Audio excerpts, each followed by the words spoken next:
ازيكم عاملين ايه؟ رجعنا تاني للسيت اب وحلقة جديدة من حلقات ابو العواميد. اول حاجة لازم نشكر الالف سبسكرايبر، الف وكسر يعني. وبما ان يعني احنا وصلنا للالف فخلينا نتكلم. هو اليوتيوب ده ايه، او يعني بتكسب منه ازاي، وايه الشروط اللي انت تكسب منه والكلام ده كله.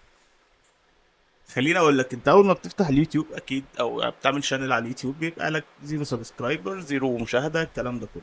عشان تبتدي تخش في منطقه الارباح، علشان تبتدي تربح من اليوتيوب، لازم ينزل لك اعلانات والناس تبتدي تتفرج على الاعلان من اليوتيوب. تمام. طيب، امتى يقدر اليوتيوب يديني الاكسس ان ينزل لي اعلانات؟ لازم تحقق شرط اساسي، وشرط من شرطين اختياري. ايه اول شرط اساسي؟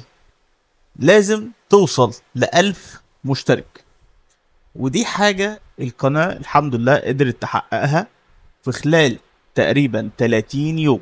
كنت ملتزم ان انا بنزل كل يوم الساعة 6 فيديو مدته دقيقتين او اكتر، ما يقلش عن دقيقتين، علشان الناس تبتدي تتفرج ويبتدي عدد الساعات بتاعة المشاهدة تزيد، وده اللي هنجيله في شرط من الشرطين التاني.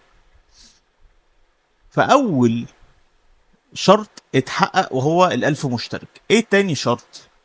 يا إما توصل ل4000 مشاهدة في خلال 365 يوم، يعني في خلال سنة، يا إما توصل ل3 مليون مشاهدة من الشورتس مش من الفيديو، اللي هو زي التيك توك كده.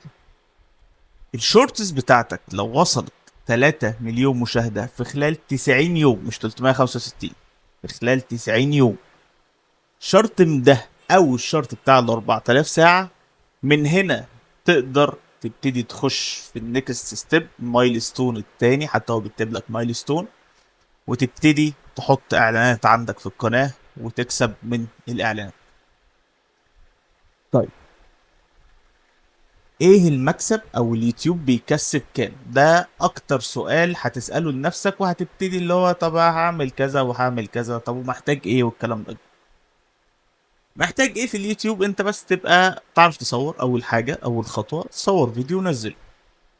تاني حاجة ابتدي اتعلم شوية اديت، اللي هما اللي انت تقطع الاجزاء اللي ملهاش لازمة، الكلام ده كله، على كاب كات او على فاينل كات او ايا كان الفيديو اديتور اللي انت بتستخدمه.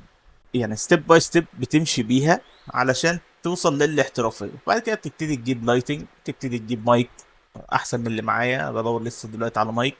واحده واحده بتبتدي توصل للبروفيشناليزم. فما تستعجلش اللي انت تبتدي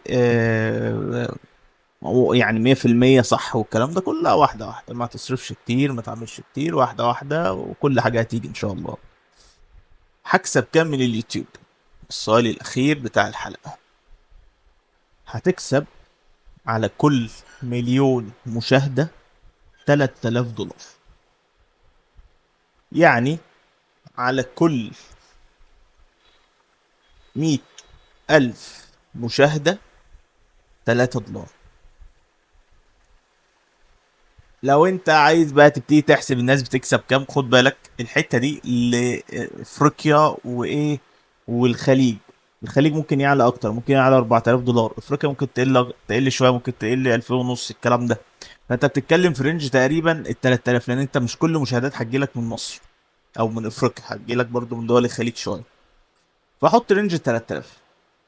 بره في امريكا او اوروبا والكلام ده ساعات بتعلى توصل ل 10000، وخصوصا مع الناس اللي هي التوب في اليوتيوب، مش هيكسبوا 3000 بس يعني، لا، بيبقى ليهم بادجت تانية يعني. فانت لو عايز تبتدي تحسب الناس بتكسب كام واللي مش عارف ده، اقسم على يعني على 1000، اي رقم قدامك، لو هو مليون اقسم على 1000 واضرب في 3. ده الربح اللي هيجيلك من اليوتيوب. طبعا بتبقى ليها حسابات تانية، من اعلانات لهدايا والكلام ده كله. فاي حد حابب يبتدي المشروع بتاع اليوتيوب ده، ابتدي فيه، وده الستبس اللي انت بتبقى ماشي عليها، او الخطوات اللي انت ماشي عليها، او الحاجات اللي انت هتبقى مستنيها من تحقيق الاتشيفمنت بتاعك على اليوتيوب علشان تبتدي تكسب. ده كان فيديو بسيط، وكان معاك عبد الرحمن هشام للالتزام. كل فيديو الساعة 6 لحد لما نظبط الكونتنت بتاعنا اكتر. اشوفكم في حلقة جديدة.